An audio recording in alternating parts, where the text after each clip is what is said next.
Muchas gracias. Sí, es tiempo de Bolivia Decide 2019 en este domingo con esta emisión especial para ir analizando lo que ha pasado en el transcurso de la semana. Estamos prácticamente a 3 domingos de las elecciones generales, 20 de octubre 2019, donde se sabrá si continuamos o vamos a por otro proyecto. Vamos a estar esta noche con el señor Alberto Baca, diputado de Unidad Demócrata en Santa Cruz de la Sierra, a quien doy la más cordial bienvenida. Buenas noches. Muy buenas noches, Miriam. Un saludo cordial a todos la audiencia de este programa a esta hora de la noche. Bienvenido. También tenemos a don Ramiro Llanos, exdirector del régimen penitenciario, con quien vamos a estar también hablando acerca del tema político. Bienvenido. Miriam, buenas noches, gracias por tenerme aquí. A ver, para empezar, haremos un pantallazo, una revisión de lo que ustedes han visto, de lo que ha pasado dentro del panorama electoral en esta semana. Y voy a comenzar con usted, señor Baca. Sí, buenas noches. Efectivamente, creo que esta semana la noticia ha sido básicamente la confesión del señor Carlos Mesa en el programa de la periodista Amalia Pando, cuando dio a entrever de que aparentemente sí habría recibido dinero para ser candidato a vicepresidente de Gonzalo Sánchez de Lozada. Y además trató de explicar diciendo de que si eso hubiera sido delito ya prescribió porque es hace más de 10 años. Eso demuestra que el señor Carlos Mesa, bueno, entró a la política cobrando para hacer dinero. Y eso creo que toda la credibilidad se puede ver erosionada de uno de los principales candidatos que refleja las encuestas. Creo que sin duda alguna esa sería la noticia de la semana en materia de política electoral. Muy bien. ¿Cuál es su parecer, don Ramiro? Bueno, yo creo que los políticos están generando solamente esos programas estratégicos que se dicen, ¿no? Lo que escribieron en sus programas inscritos a la Corte Electoral o al Tribunal Departamental Electoral, pero no están yendo a los temas técnicos, cómo van a hacer las cosas. Uno es el para qué y el otro es el cómo, y ese cómo deberían empezar a trabajar. Y un nuevo candidato que ha surgido estos días ha hablado de cárceles, ha hablado de la relación de género, ha puesto en trapecio a todos los otros candidatos y la gente ha mirado a ese candidato. Yo creo que eso ha sido lo que ha sucedido esta semana como novedad. Y seguramente la presencia mía acá es porque se ha tocado nuevamente el tema penitenciario que ninguno de los partidos políticos asume, considera. Parecería que son personas desamoradas porque no ven esta realidad tan dramática que son los establecimientos penitenciarios y cómo la gente vive ahí. Vamos a hablar más adelante del tema penitenciario porque evidentemente sí, ha sido el doctor Chi Yong-chong, usted se refiere concretamente a él. Pero antes, por favor, con relación a lo que ha tocado el señor Alberto Baca, hemos tenido la visita durante la semana del doctor Rogelio Maita, que ha hablado justamente del caso del candidato a la presidencia por Comunidad Ciudadana, el caso de los dineros que habría llegado a PAT, y esto fue lo que nos dijo. Y esos más de $800.000 representaban el año 2003 como 16.000 salarios mínimos nacionales, ¿ya?, de ese entonces. ¿Y qué es lo que nos decía? Que esos dineros, o sea, venían de una parte del bolsillo de Sánchez de Lozada y otra parte de gastos reservados del Estado boliviano. O sea, ahí hay un problema ético, porque no parece que esté bien que un candidato venda su candidatura vicepresidencial, ¿no? Señor Baca, su parecer con relación a lo que dijo el doctor Maita. Esa es la realidad que hoy está conociendo y está confirmándose en el país. No entendemos cómo un candidato que pretende aspirar a la silla presidencial acusa de guerra sucia estas denuncias que hacen periodistas, porque lo único que nosotros esperamos es que se aclare, que se le diga al país si es cierto o no es cierto que recibió dinero para ser candidato, si ese dinero venía de Gonzalo Sánchez de Lozada, o peor aún, si ese dinero venía de los gastos reservados del Estado. Lo cierto es que hoy Bolivia, en estas últimas 3 semanas de campaña, se enfrenta a un momento de reflexión los ciudadanos para elegir entre 2 tipos de candidaturas: los que representan el pasado, que quiere volver, y las candidaturas centralistas que además no han sido capaces de luchar contra la corrupción y más bien se han visto salpicadas con N denuncias de casos de corrupción que vinculan tanto al señor Morales, candidato presidencial ilegal e ilegítimo, dicho sea de paso, y al señor Carlos Mesas con estas denuncias. El país tiene que elegir entre esos candidatos que aparentemente han tenido relaciones con la corrupción y el candidato de las manos limpias, de la transparencia, de las cuentas claras, que mira al futuro, y ese representa el señor Óscar Ortiz con la Alianza Bolivia Dice No. Muy bien, muchísimas gracias. Antes de ir con el señor Llanos, vamos a escuchar también otra declaración, ya que también nos ha visitado el concejal Jorge Silva hablando del mismo caso. No, el 2002 él decía que tenía 12 millones de bolivianos como patrimonio. Pero ahora para habilitarse como candidato aparece un candidato pobre, ¿no? Ha perdido como más de 10 millones de bolivianos y ahora supuestamente su patrimonio alcanza un poquito más de 2 millones de bolivianos. Eso significa aproximadamente unos $300.000. Tiene problemas con sus finanzas, tiene problemas con los recursos públicos y no le gusta transparentar ante la población estos cuestionamientos que nacen no precisamente del gobierno, sino inclusive de sus propios socios y colegas periodistas. Señor Llanos. En política te escarban la vida. Eso es lo que pasa. Te saben quién es tu enamorada, cuánto tenías las notas en el colegio, quién es tu papá, tu mamá, etcétera, si eres hijo de madre soltera. Y eso no corresponde en política. Yo creo que en este momento deberían ocuparse de los programas y todos los políticos que están actuando. Algunos se dicen manos limpias, otros no. Caras vemos, corazones no sabemos, algo que te diría.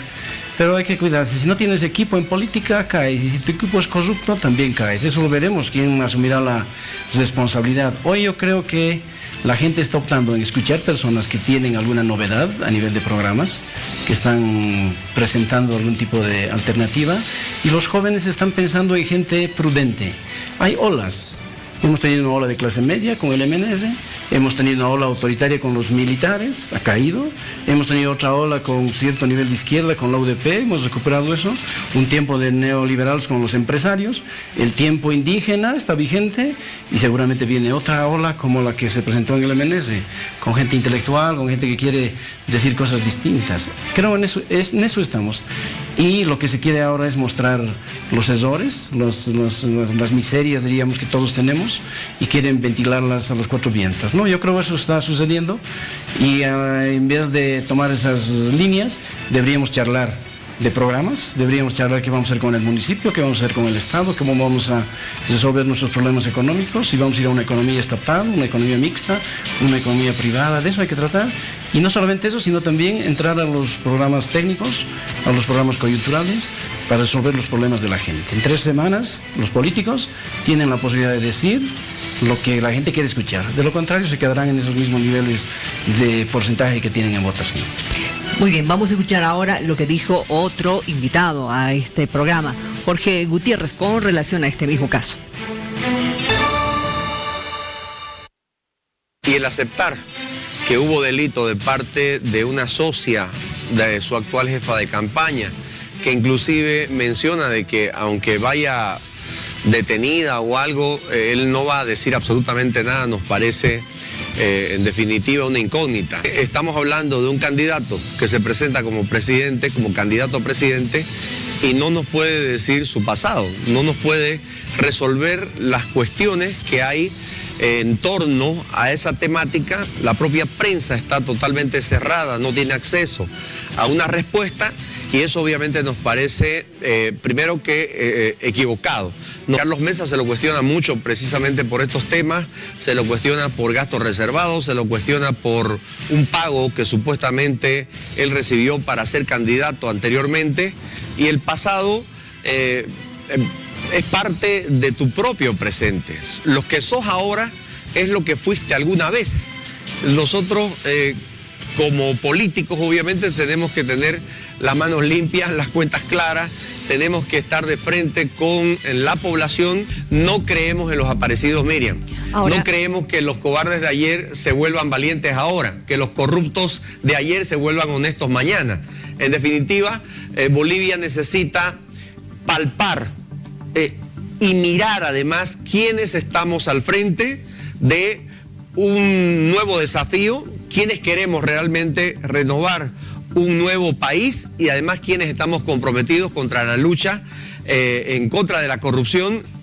En definitiva, el señor Carlos Mesa no le quiere responder al país, no le quiere responder a la prensa. Hubo un hecho acá en la ciudad donde prácticamente le cerró la puerta de su vehículo a todos los medios.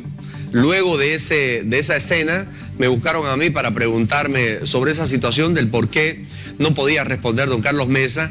Hay una investigación periodística en torno a muchos de los casos en los que se involucra al señor Mesa con temas de corrupción, con su pasado, con el tema del gonismo, con el tema de su renuncia, con el tema de querer estar en la UNESCO, del tema de la vocería, y obviamente necesitamos un candidato, un presidente que realmente ponga las cosas en claro, tenga las manos limpias, las cuentas claras y le abre de frente al país.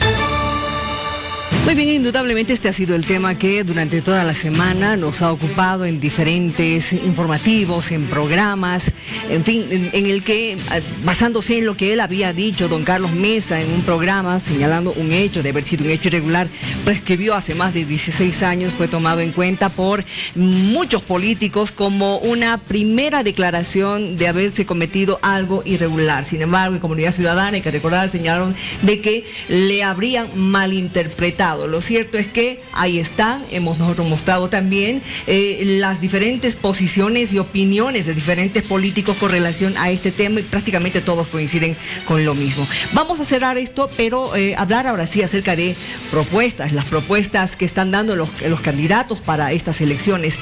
Entre las propuestas que están hablando acerca de cómo mejorar la situación en las cárceles, se habla de hacinamiento y es verdad.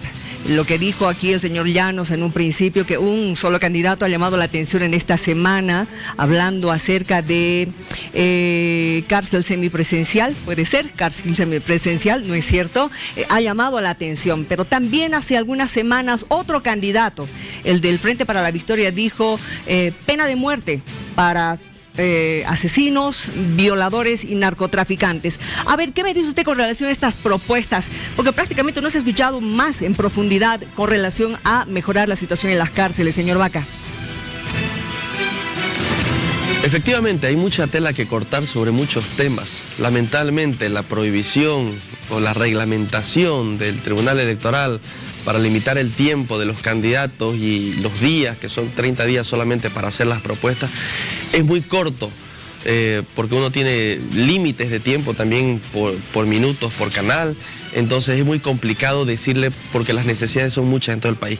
Pero en materia de cárceles, por ejemplo, la seguridad ciudadana es un tema integral que va desde la educación de los chicos en la casa, en los niños, los psicólogos en los colegios que no existen, pero también el problema real es que hoy tenemos hacinamiento en las cárceles y tenemos cárceles que parecen ciudadelas o mercados. Yo he entrado varias veces a hacer ayuda social, a tratar de colaborar en algo aquí a la cárcel de Palmasola en Santa Cruz, y esa cárcel tiene rocolas, esa cárcel tiene mercado, tiene pulpería, por Dios, esas son las cárceles que hay en Bolivia. Mucho se estuvo debatiendo por el tema del incendio, se recordarán, cuando por problemas entre los reclusos en Palmasola se quemó una parte de la cárcel. Se habló de ese problema y se hizo un compromiso, el gobierno nacional, el gobierno municipal y la gobernación de Santa Cruz. La gobernación cumplió con su parte, le entregó 34 hectáreas, hizo un convenio cediéndole ahí al lado de Palmasola para que se construya la cárcel modelo. Pero fíjese aquí, el problema es la visión centralista del gobierno, que quería una megacárcel para concentrar, y lo dijo el ministro de Gobierno, Carlos Romero, en su momento, querían concentrar a todos los reclusos de Santa Cruz en una sola cárcel. Y eso va contra la normativa, la forma de manejar este sistema penitenciario en el mundo. Las cárceles no superan de los 500.000 reclusos en general. Y desde aquí se le planteó y se plantea que hayan cárceles que además sean productivas por macrorregión, en el caso de Santa Cruz, una del área chiquitana, otra en el norte integrado, otra en el Chaco, otra acá en el área metropolitana, pero que sean productivas para ayudar a la sostenibilidad, pero además no solamente es el edificio, sino es el trabajo de reinserción que hoy no existe. Se lo repito, yo conozco de primera mano, no he ido una vez, he ido N veces, lo pueden ver en las redes sociales, en los reportes periodísticos, porque no hay, ni siquiera va un sacerdote alguna vez a hablar con ellos. La enfermería es una lástima. Tienen una enfermera, un médico que apenas no tiene medicamentos, entre los reclusos están buscando cómo conseguir ayuda. Esa es la verdad. Y además no hay segmentación. Están en lo que se llama locutorio. Por ejemplo, quienes conocen aquí la cárcel de Palmasola, entran los que están privados de libertad por deudas de pensiones por sus hijos. Y al ladito, un enmallado, están los presos de máxima seguridad de 30 años por asesinato, etc. O sea, por Dios, charlan lado a lado. No hay una distribución correcta y al lado están los hombres de las mujeres. Dios mío, esto hay que cambiarlo, pero como dicen, para muestra un botón, no se ha hecho nada en 14 años para mejorar el régimen penitenciario del país. Acá en Guarnes, en Montero, las carceletas son un desastre, ¿ya? Hay que cambiar eso. Y para eso nosotros creemos que hay que descentralizar. El problema de Bolivia es la pobreza emanada por la corrupción, y esa corrupción tiene su nido en el centralismo. Ese centralismo que ha administrado Bolivia todos estos años desde que nacimos como república y que no ha sido capaz de resolver los problemas de la gente ni en salud, ni en educación, ni en empleo, y menos aún en el sistema penitenciario, del tema que hoy nos aqueja. Por eso es que creemos que hay que descentralizar la gestión hacia las regiones, hacia las gobernaciones, hacia los municipios, para atender de manera específica los problemas reales que tienen en cada región. Y reitero, desde aquí se propuso y se propone, y le decimos claramente al país, cárceles por áreas metropolitanas, por macroregiones, en el caso del departamento de Santa Cruz, cárceles modelos, pero que garanticen la reinserción y con modelos de sostenibilidad de producción, como por ejemplo, el caso de Sembicruz en Santa Cruz, que es administrado por el gobierno departamental. Entonces, hay que atender, pero no es solamente, repito, construyendo obras, porque claro, al gobierno le gustan las grandes obras porque aparentemente de ahí salen los diezmos. Cuando no hay atención o ítems para psicólogos, para hacer seguimiento a la reinserción, es un problema que eso se convierte en una puerta giratoria. Más tardan en salir los reclusos que en volver a entrar, porque como no tienen otro sustento de vida, otra cosa, no conocen que delinquir, siguen delinquiendo y vuelven a reingresar. Muy bien, muchísimas gracias. ¿Quién nos va a dar? Yo creo que una claridad con relación al tema de las cárceles, don Ramiro Llanos, porque ha sido director del régimen penitenciario. A ver, ¿dónde está el problema? ¿O quiénes son parte de este problema? ¿Será la descentralización una solución? Miriam, y agradezco al candidato el haber hablado de Sembicruz. Sembicruz es la primera cárcel sin policías. Hemos logrado, por un momento de coyuntura, unir al ministro de Gobierno y al gobernador Costas, y los comprometimos frente a los medios de comunicación a abrir esa cárcel, bajo una metodología que se llama APAC y bajo justicia restaurativa.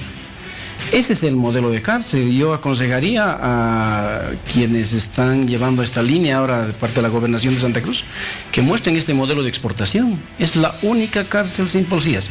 Afortunadamente estuve en la inauguración, yo soy autor, diríamos, de esa posibilidad, y ese es el modelo de cárcel. ¿Y por qué se ha pensado de esta manera? Tenemos una ley 2298 aprobada por don Tuto Quiroga. Don Tuto Quiroga tenía sus diputados y sus senadores que venían de la dictadura avancerista, gente con mentalidad autoritaria, gente, podría decirlo, facha. Y entonces estos fachos reunidos en la asamblea aprueban esta ley e inventan que la policía debe estar en el control de las cárceles, porque antes no estaba la policía en cárceles, estaban los agentes, que se llamaban en aquel tiempo, civiles, y los gilacatas manejaban esto. Entonces se inventa el señor Tuto y dice, ¿cómo fue sin policía a la cárcel? Ponen a la policía. Y crean otro ente, los jueces de ejecución de penas. No habían jueces de ejecución de penas e incluyen en esa ley. Y entonces le dan, además de estos dos, una tercera cabeza, que es la dirección del régimen penitenciario, el director o la directora del régimen penitenciario, que es una persona que no tiene poder. Es en este monstruo que formaron de 3 cabezas, a uno les dio macrocefalia y a la dirección administrativa microcefalia. Y la dirección administrativa es la que recomienda a Naciones Unidas. Todas las cárceles deben ser manejadas esencialmente con personal civil. deben ser civiles las cárceles. No podemos tener en el mundo gobiernos uniformados o de militares, porque la Segunda Guerra Mundial y la Primera destruyeron la humanidad y los uniformados destruyeron. Se reunió la Asamblea y después de la Declaración de Derechos Humanos y dijeron, nunca más militares ni policías uniformados. Los militares no deliberan, los policías no deliberan. A obedecer a los civiles. Ese es el mandato de Naciones Unidas. Y esa línea autoritaria de aquel tiempo de Don Tuto impone que la policía esté allí y le ponen a los jueces en esta tarea. Ese es el error. Después de esto de 2002, viene la Asamblea Constituyente. Y la Asamblea Constituyente dice, se debe rehabilitar a través de trabajo, educación y clasificar, segmentación, dice el candidato. Se debe clasificar a las personas privadas de libertad. No obedecen a la Constitución nuestros gobernantes, no le hacen caso a la Constitución. El otro error, un tercer error, se han generado en las cárceles poderes. La policía ha hecho su poder, es su cárcel. A ver quién se atreve a entrar, porque allí se recaudan millones, trillones de dólares. Es un negocio redondo, es la gallinita de los huevos de oro. Y entonces nadie quiere resolver esto, porque el que tiene el poder es pues la policía. Guay, pues todos tienen incontinencia urinaria, tienen. Porque cuando alguien dice, algún político les dice, o algún diputado que está vigente, ha estado vigente estos 14 y antes también, un policía le dice a un coronel, ¡bu! Se hace pipí. Se han hecho pipí todos estos 14 años, les ha dado miedo cambiar cárceles. Y les da miedo también el mundo judicial. Y entonces el político se queda ahí estacionado, preso, le ha dado, como decimos nosotros en lo común, le ha dado su chiripiolca a los políticos, se han quedado estacionados en ese nivel. Esos son los errores. Por eso es que cuando se presentó en Santa Cruz con todos estos aspectos, se ha formado un submundo. En las cárceles se violentan los derechos humanos. Ya no quiero contar porque es un submundo, la gente sufre. Hay que tener mucho amor para pensar en cárceles. Por eso yo reclamo hoy que acá en este programa ninguno de los partidos le ha dado el énfasis a las cárceles. Bolivia dice, no, dice, dos palabras utiliza, revisar el régimen penitenciario. El resto de los otros partidos que están en primera y segunda nivel no tocan el tema. El MAS olvida en el programa el tema penitenciario, lo deja de lado. Y entonces todos, ¿por qué? Porque vivimos psicológicamente afectados. Los cincuentones en Bolivia son unos cobardes. ¿Por qué han rozado las balas por aquí? Con las dictaduras cuando eran estudiantes. Y sus padres han estado presos, torturados. Y entonces cuando quieren hablar algo acerca del uniformado, de que la policía debe ir a las calles a cuidarnos y estar en las calles con seguridad ciudadana, o que los militares deben ir a las fronteras, ¿quién se atreve a decir eso? Nadie, porque son unos cobardes. Y por lo tanto, por eso no incluyen ni en el programa. Y los que gobiernan andan con pañal de adultos, seguramente, porque tampoco se atreven a resolver esto. Y es facilísimo, es mandato constitucional. Es un tema de cumplimiento de la Constitución. Separar a las personas, complejo penitenciario, acá están los delitos de sangre, por acá están los delitos de violación, más allá los delitos económicos, por allá los que han cometido alguna irregularidad como delitos de bagatela, y entonces no hay mezcla de personas, no hay estigmatización entre ellos, se resuelve el tema. Hay dinero, 14 millones de dólares en palabras del presidente o del vicepresidente, hay en gobernaciones, no los gastan por seguridad ciudadana. Y entonces todo se ha hecho ya en cárceles, todo se ha estudiado. Lo que falta es un vaso como estos, de corajina, de valor, que ninguno de los que nos gobiernan y ninguno de los candidatos que están ahora postulando la tienen. Y el ciudadano es el que sufre. Porque cuando salen de la cárcel sin rehabilitación, violan, matan, se afecta a la propiedad, se afecta a la inseguridad ciudadana. ¿Cuándo piensan resolver esto? ¿Cuándo les va a dar la valentía de decirles a los policías que salgan de las cárceles? ¿O cuándo van a tener la valentía de decir al ejército, a las fronteras? Difícil. La nueva generación seguramente se pondrá a esta tarea y le dirán, así como el señor Chi dijo una cosa, ¡boom! La gente se pone las orejas pendientes a las nuevas palabras que van a venir. Exactamente. Sobre eso, señor Llanos, el doctor Chi Yonchon dijo cárcel semipresencial para delitos menores. De lunes a viernes, el que ha cometido un delito menor se queda con su familia a cuidarla y va a trabajar. Sábado y domingo vuelve a la cárcel, eso ha señalado. Sábado, concretamente, todo el día en la cárcel y el domingo tendría que asistir a misa y recibir rehabilitación cristiana. Sí, es difícil porque es lindo, por supuesto, queremos abrir las puertas de las cárceles. Personalmente quisiera abrirlas, porque es preferible que estén afuera a que se estén drogando. 38% consume cocaína en cárceles, a que se estén alcoholizando. 48% consume alcohol, Singanis y todos los líquidos alcoholizados. Y entonces, si se están drogando, el hijo se está volviendo adicto a la droga, y de cocaína no se recuperan. Solo los artistas y los famosos que tienen mucha plata se recuperan. El pobre joven que entra a la cárcel hasta 5 o 6 años consumiendo cocaína sale y mata y viola, porque tiene una adicción geométrica en crecimiento. Y entonces, para conseguir esta sustancia, pues va a afectar al que se ponga en su camino. Y el padre, al que nosotros lo visitamos con cariño, lo vemos borracho en la cárcel. La siguiente semana vamos y está también borracho, y entonces lo abandonamos. ¿Quién mete alcohol? ¿Quién mete droga? ¿Por qué se dan las irregularidades? El que tiene las llaves, el que tiene la llave de las puertas. ¿Y quién tiene la llave? La policía. Por eso la política es: fuera la policía de las cárceles. ¿Y quién libera? Un violador tiene que estar 25 años en cárcel. ¿Quién lo libera? El juez de ejecución de penas, que le da beneficios. 6 años y sale el violador. Y cuando sale, vuelve a violar. ¿Quién es responsable? Los 3 cambios que se debe hacer en Bolivia, y ahí les paso el dato a los políticos para que hablen. Justicia, que no se lo puede cambiar. Nuestro ministro engordando, pero no está resolviendo el tema de justicia. Policía, nuestro ministro ya cansadito y gordito, tampoco puede hacerlo, con pañal de adulto mayor, porque tiene miedo a la policía. Y el ejército, ¿quién toca el tema del ejército? Zabaleta, que no fue supuestamente a esas lides cuartelarias. ¿Quién va a cambiar? Esas 3 cosas hay que cambiar en Bolivia. Pues esto es pan comido. Ojalá alguno de los políticos, en lo que digo, se exprese en algo sobre esto. Muchísimas gracias. Le damos la bienvenida a Marcelo Silva para que él también pueda dar su criterio con relación a estas faltas de propuesta justamente para mejorar el tema de las cárceles, a excepción del doctor Chiqui ha sido un poco más claro, digamos, con relación a este tema. Miriam, qué gusto, de verdad, un privilegio. Marcelo. Ramiro, tanto tiempo, qué gusto verte, de verdad, un privilegio compartir este espacio contigo. A ver, el tema de cárceles, el sistema penitenciario, no es una propuesta aislada de un contexto general. Muy bien lo apuntaba Ramiro, lo escuchaba en los últimos minutos de su alocución. El tema básico es justicia, ¿no? Es justicia. El primer elemento central es de que los partidos políticos, hasta ahora ninguno, ha tenido propuestas relevantes acerca de la modificación de la justicia.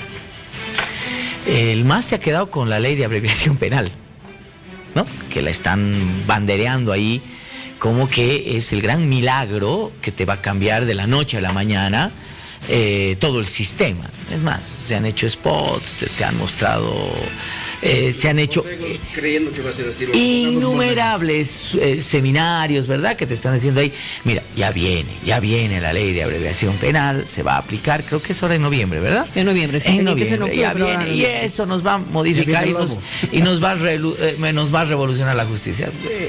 Es tan absurdo como suena, ¿no? Esperar que una ley más te cambie la administración misma de justicia. Esa ley te va a cambiar el juez que está cometiendo prevaricato todo el día en función de las dádivas que recibe de aquellos que tienen la posibilidad de coimearlo directamente. Ese es el concepto.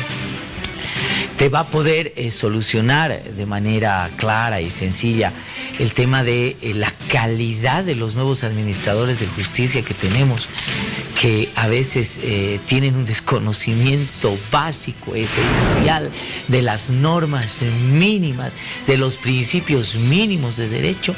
Eso me pregunta, eso.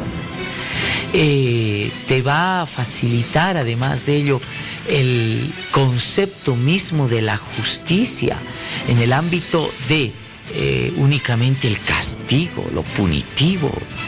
¿Y qué pasa con el ámbito de la rehabilitación? Que es un concepto que también se quedó fuera. Y los demás partidos ni siquiera se han querido meter a más. Te han dicho, el problema institucional es serio, es grave, tenemos una tremenda justicia y nuestra propuesta es corregir esa justicia, renovar esa justicia. ¿Cómo? tributaria pendiente. Punto suspensivo. Hemos tenido en algún momento acá algunos candidatos a los cuales se les tiene que sacar con tirabuzón. ¿Y qué va a hacer? ¿Va a reformar la Constitución, por lo menos? La forma de elección de las autoridades del Poder Judicial. Y como que te han dicho, sí, no, tal vez, sí, vamos a ver, ¿verdad? Entonces, el hecho de no poder abordar un problema tan importante como es la institucionalidad misma de la justicia, ha hecho que, por supuesto, un tema que tiene que ver muchísimo, que se deslinda de esto, el régimen penitenciario, no tenga ni la mayor importancia en el tema del resto de las candidaturas. Ahora, por supuesto, hay cosas. Ramiro aquí es un experto en el tema, ha sido autoridad, pero aparte de autoridad, y debo dar fe de ello, es un docente universitario del tema hace muchísimos años. Han tocado algunos elementos que deberían haber sido puestos en mesa de debate. El primero, el tipo, ¿no? El tipo de criminal que está ahí adentro, que desgraciadamente en las cárceles se convierte en una especie de licuadora, ¿no? Donde están absolutamente todos, cuando eso no debería ser. Hay gente, por supuesto, que necesita realizar trabajo social, que debería tener otra forma de rehabilitación. Y hay gente que ni siquiera debería estar en los penales, entre comillas, de alta seguridad o máxima seguridad, que deberían estar en una isla, ¿verdad? Imposibilitados de salir porque son un peligro para la sociedad. Entonces tú no puedes poner en un mismo sistema y bajo una misma vara y bajo un mismo tipo de administración aquel que ha cometido un desliz, un error, se ha robado un pollito o una garrafa por alguna razón, ¿no?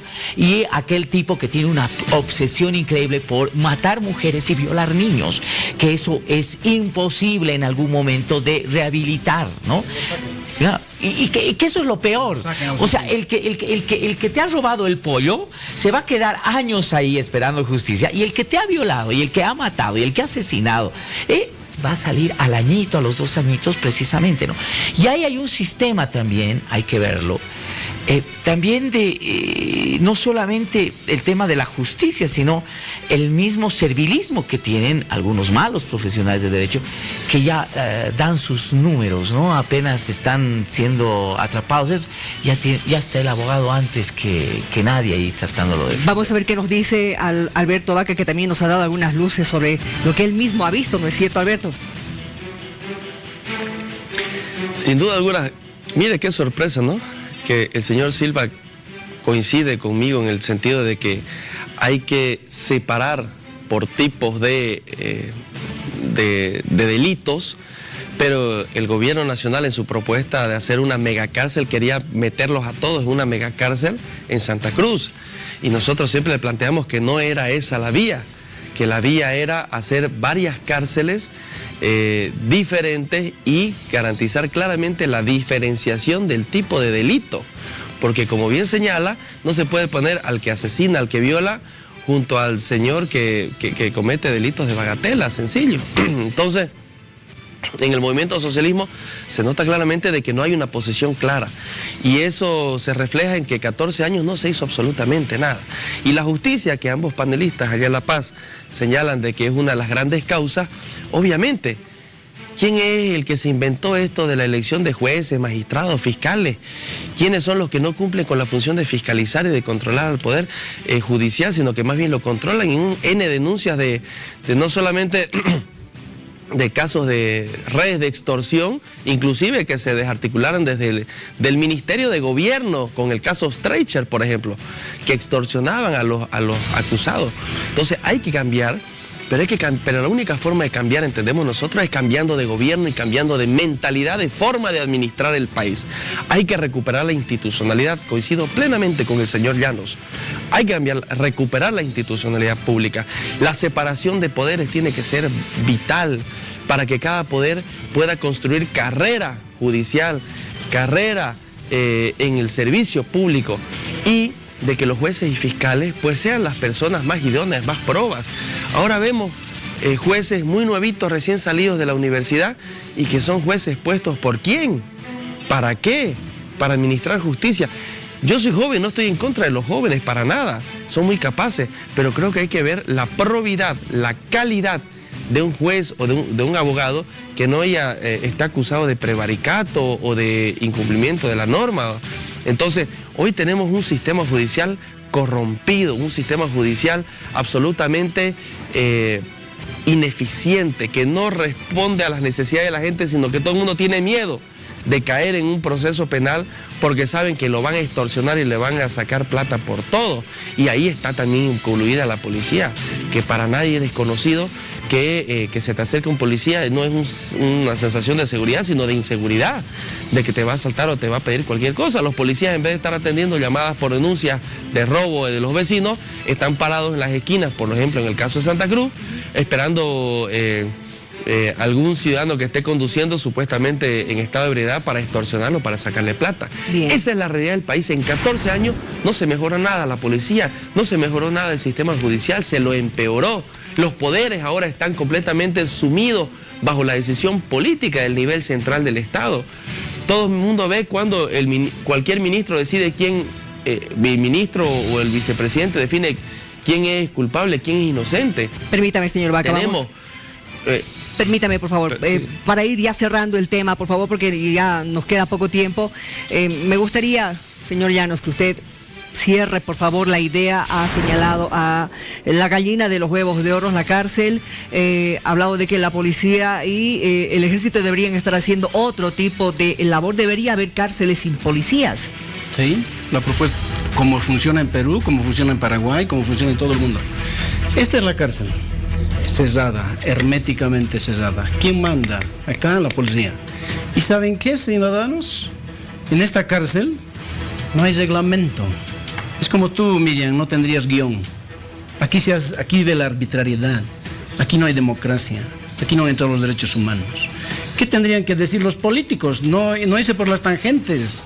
Les gusta hablar de eufemismos. Hay que hablar al pan, pan y al vino, vino. Hay que abrir esta cárcel. Hay que sacar la pus que hay en la cárcel.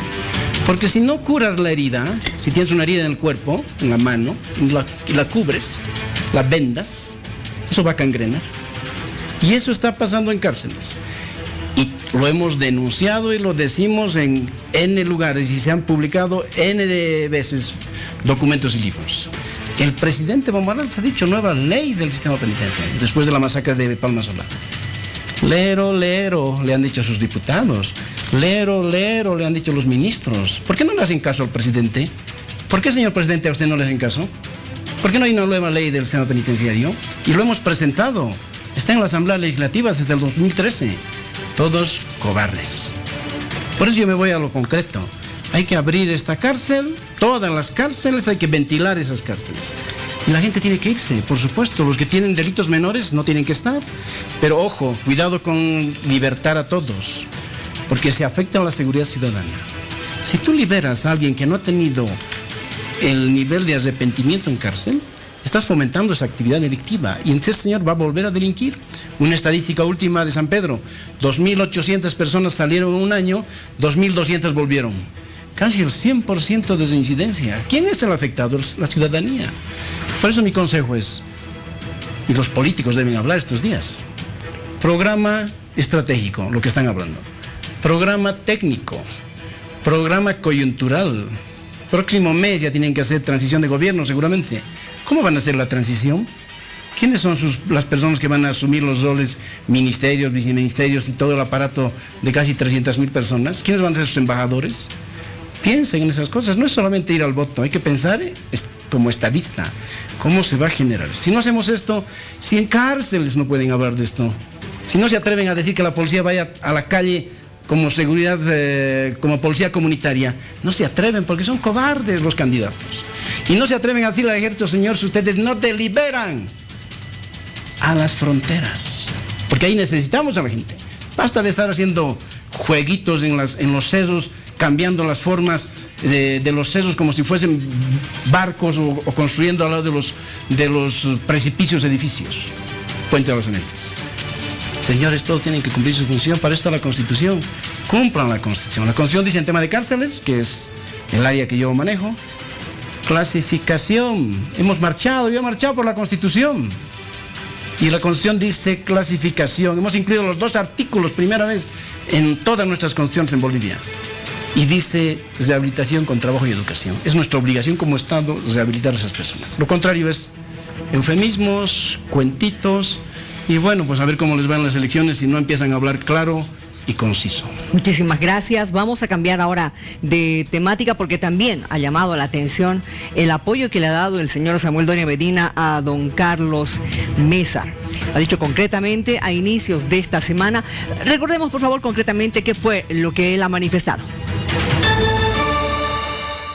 Se ha votado y se ha aprobado unánimemente que el camino para la construcción de la unidad era apoyar y es apoyar al binomio de Carlos Mesa y Gustavo Pedraza. Claramente Carlos Mesa tiene posibilidad de ganar o de ir a una segunda vuelta. Sabemos que hay como 20 o más de 20% todavía de indecisos, no está nada definido y en las próximas 4 semanas seguramente se va a ir aclarando el panorama. Por supuesto que ha generado repercusiones en el ámbito político. Uno de los que ha reaccionado casi de inmediato ha sido don Oscar Ortiz, porque antes don Samuel era su aliado, ¿no es cierto? Y vamos a ver lo que dijo. Bueno, no es ninguna novedad, ya lo había anunciado Amílcar Barral hace 3 semanas. Creo que además va a ser un apoyo muy limitado. Todos sabemos que la alcaldesa Soledad Chapetón hoy durante todo el día se ha opuesto a ese acuerdo y por eso han sacado un apoyo a medias en el cual dice que algunas regiones trabajarán y en el otro solo exhortarán al voto. Sabemos que sobre todo la resistencia ha venido de la alcaldesa alteña. Pero me parece que no van a cambiar las cosas, miren, es ponerle más peso a un barco que ya se está hundiendo. Lo conozca Samuel, es un empresario muy calculador. Y mi lectura es que, y por eso sale Lucho también, es que él en realidad ya está pensando en el 2025, que Samuel está yendo como sucede cuando los barcos se están hundiendo, algunos saltan y otros van a ver qué restos quedan para llevárselo ellos y seguramente trabajar los próximos 5 años. A ver, me gustaría conocer tu criterio con relación a esto. A ver, en el marco de los apoyos, especialmente electorales, cuando se suma no deja de ser importante. Creo que el acto de Samuel Doria Medina podría sumar a la candidatura de Mesa. El tema es cuánto, ¿no? ¿Cuál es el peso específico realmente de Samuel Doria Medina? Ese es el gran problema.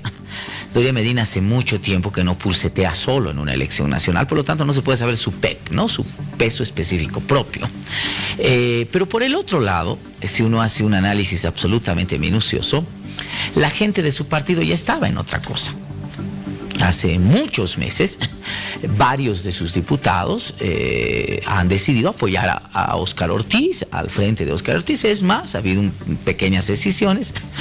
Veamos al mismo Wilson Santamaría, a Rafael Quispe, que son hoy día militantes de Bolivia Dice No, y que han estado en campaña por Bolivia Dice No hace rato, independientemente del criterio del jefe del partido Unidad Nacional. Por el otro lado, se sabe y se ha conocido desde hace muchos meses que gente muy allegada a Samuel y a la estructura política también ha trabajado con Carlos Mesa, con Comunidad Ciudadana. Es decir, antes de la declaración de Samuel, como que muchas facciones de su partido han tomado ya un camino, ¿no? Entonces, creo que esa declaración que como estructura, una estructura muy fuerte, podrían apoyar a Carlos Mesa, que además no es así. En ningún momento Samuel dijo, mi estructura política va a ir y va a trabajar en la campaña de Carlos Mesa. No. De alguna manera apoyo solamente, no alianza, ¿no? Es un apoyo simbólico. Y yo creo que más allá de cuánto sume, no deja de tener un impacto en el sentido probablemente de los indecisos, forzando un poco la lógica misma de la candidatura de Mesa del voto útil, ¿no?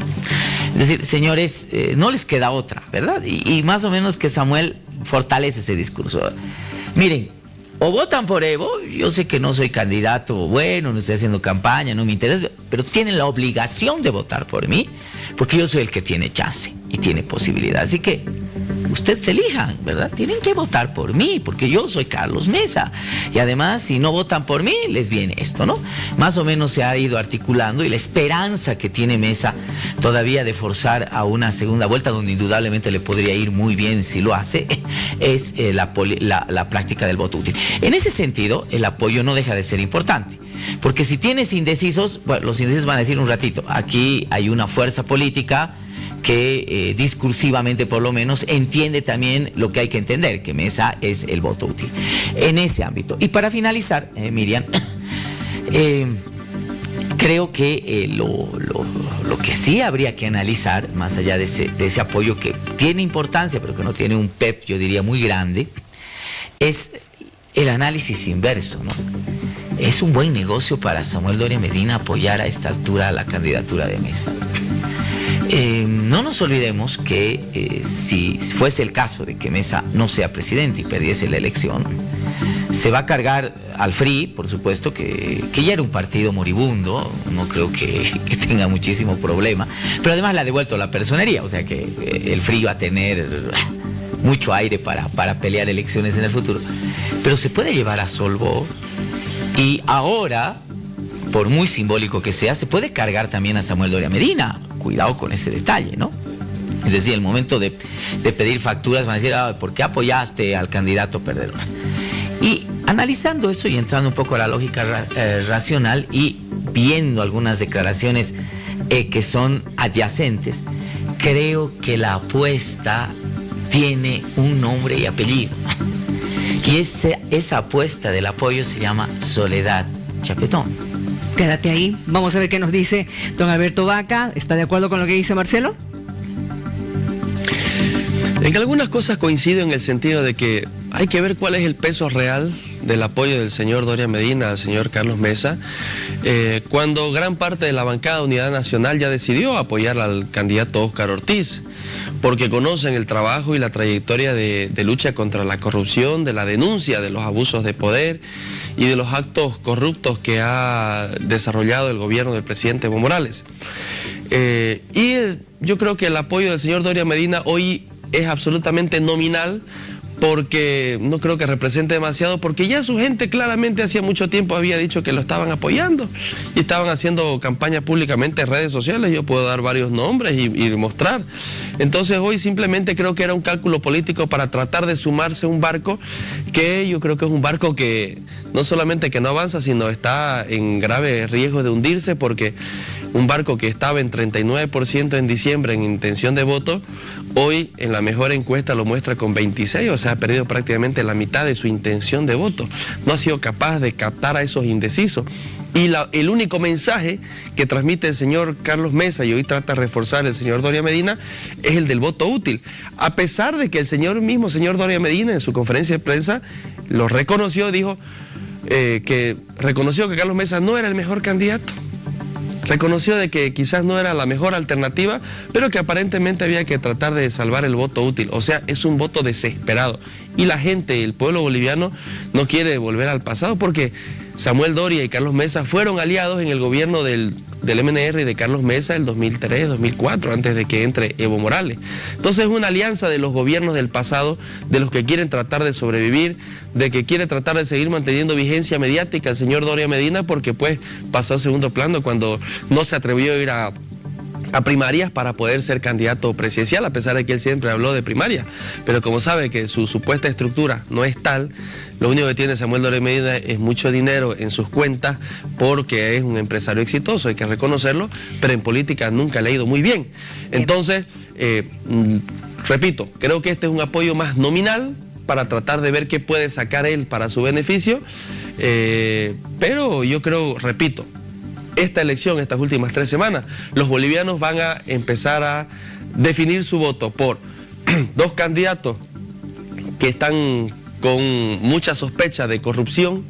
El gobierno de Evo Morales, con muchos casos, el de Zapata, CAMC, Fondo Indígena, entre tantos otros, el señor Carlos Mesa, con los supuestos cobros de parte de GONI, supuestos cobros de gastos reservados en sus cuentas, y 2 candidatos esos mismos que representan el modelo que no ha podido responder a la solución de la gente, versus La alternativa, que es la de un candidato que ha denunciado permanentemente la corrupción, de un candidato que ha hablado siempre de transparencia, de honestidad y de hablar de futuro, de pasar de quejarnos por los problemas del pasado, de dejar a esos gobiernos que no han sido capaces de resolver los problemas de la gente, como los de la cárcel, como el de salud, de educación, de justicia, entre tantos otros, y tratar de mirar al futuro construyendo oportunidades, no satanizando a los empresarios, teniendo un sentido social con estos empresarios, pero también atendiendo como Estado los problemas realmente.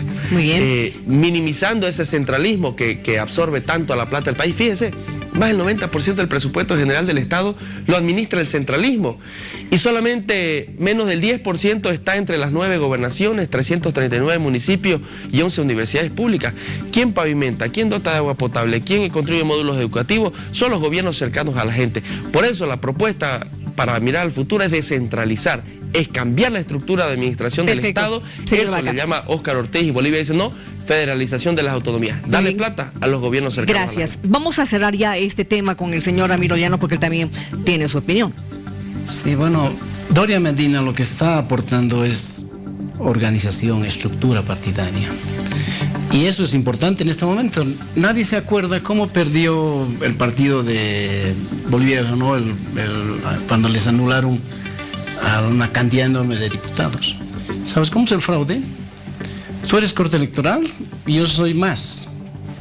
No es que los muertos van a ir a votar. Están en la lista, hay 40 que no han votado. ¿Qué hacemos?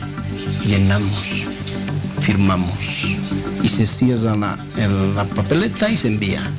Ese es el fraude, que parecería que no lo saben, pero han sufrido la experiencia de las derrotas. Estoy expresando palabras de Evo Morales, hay que asesorar a la derecha, de hecho. Mi asesoramiento va a eso. ¿Qué está aportando este señor que tiene mucho dinero? Está aportando estructura partidaria, control en las mesas. No tienen capacidad ni Carlos Mesa ni ninguno de los partidos para hacer control de mesa. Más de 30.000 personas se quiere para la mesa. Es preferible perder un voto en la ciudad y hay que ir a controlar al campo. Parecería que no se dan cuenta, nadie va a votar y los votos que estén en la ciudad no va a corresponder, diríamos, para llegar a la posibilidad de ganar en ninguno de los casos. Vayan a la ciudad a controlar, eso les aconsejaría. Y estamos en dos niveles que quiero cambiar un poco las referencias de los análisis.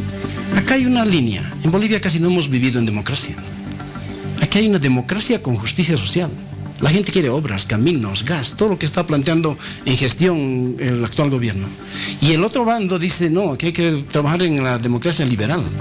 El voto, el sufragio, la renovación de candidatos, etcétera, etcétera. En eso estamos en este momento. ¿Quién ganará? Parecería que este grupo está ganando, pero acá está surgiendo los intelectuales, los comentarios acerca de que nos estamos jugando la democracia frente a un gobierno autoritario. Ese es el debate de hoy. El resto, y les digo con franqueza, nos cansan cuando nos repiten lo que repite el jefe. Tengan un poquito de iniciativa. ¿No ven cómo los políticos repiten lo que dice Evo Morales? Repiten lo que dice, hasta en el tono repiten las palabras de sus jefes. Tengan pues un poquito de proactividad, sean un poquito más naturales, dejen de recibir las recetas del partido, hagan que la gente los escuche, toquen algún tema humano, hagan algo por la gente.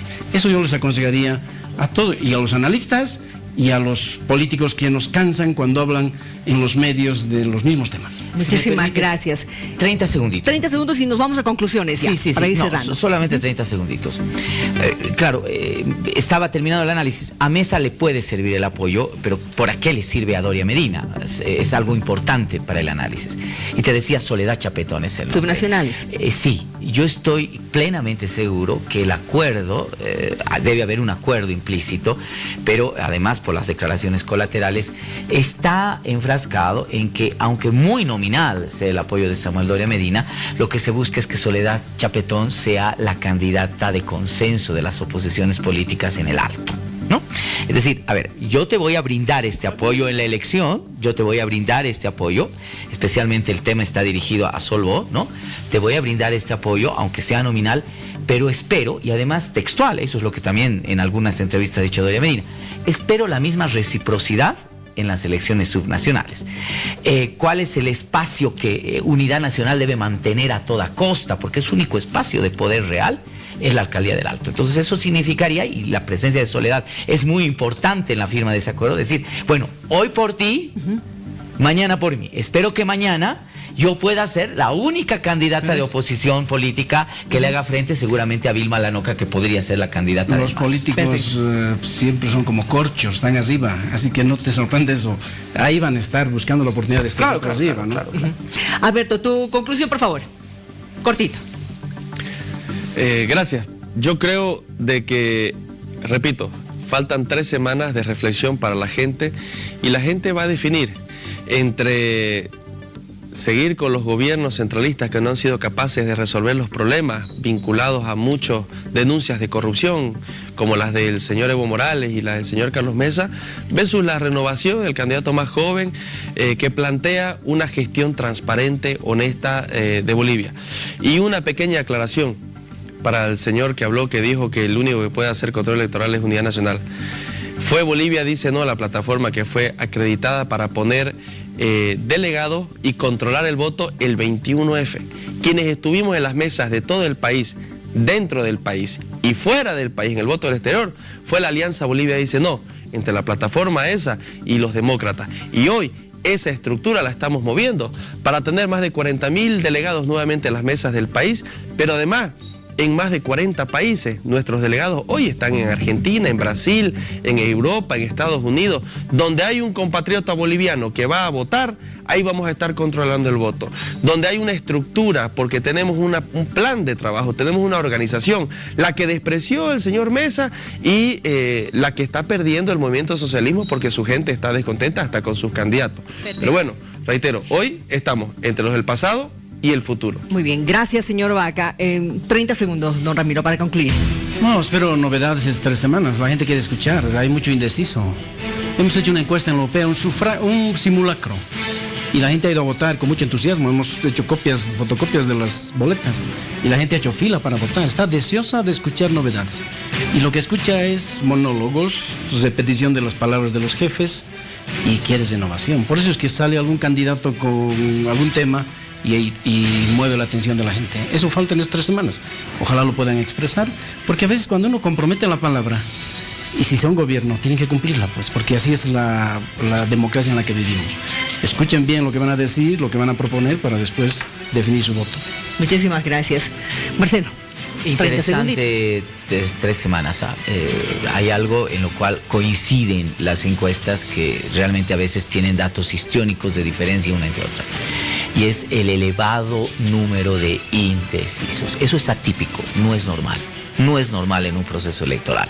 Y debería sonarnos muchísimo la campana, porque la gente no está entusiasmada, no está motivada para ir a votar, y yo creo que la elección va a terminar con el ganador siendo el menos malo, o sea, electo por ser el menos malo, no precisamente por ser el mejor, porque ha despertado la pasión de la ciudadanía. Eso es muy preocupante. Estamos a menos de 20 días del cierre de la campaña electoral y la gente no está entusiasmada para votar. Las encuestas nos marcan de 19 a 24, ese es el parámetro de gente que está indecisa, y esa gente no creo que se quede ni en el blanco ni en el nulo, va a tener que optar por una de las candidaturas. Por lo tanto, es importante que los partidos repiensen sus estrategias. Los resultados de las encuestas son malos para los 3 partidos que están encima, así que nadie se haga el quite. No son buenos datos para el movimiento al socialismo, no son buenas noticias, no son buenas noticias para la candidatura de Mesa, y tampoco son buenas noticias para Ortiz. El único que probablemente se pueda sentir feliz es Chi, que tal vez si le hubiese tenido un mesecito más hubiese llegado a un 10, 12%. Pero ojo, ese también es un dato malo. ¿Saben por qué? Porque Chi, con mucho respeto y mucho cariño al candidato, es depositario del voto basura, así se le llama conceptualmente, es decir, el voto de rabia, el voto que va en contra de algo, el voto que ridiculiza algo, el voto que se ensaña con ciertos sectores. Ese voto basura en América Latina ha hecho varios presidentes, uno de ellos Bolsonaro. Es curioso que en Bolivia un candidato que esté 2 semanas recién en campaña o 3 semanas esté recibiendo una adhesión importante.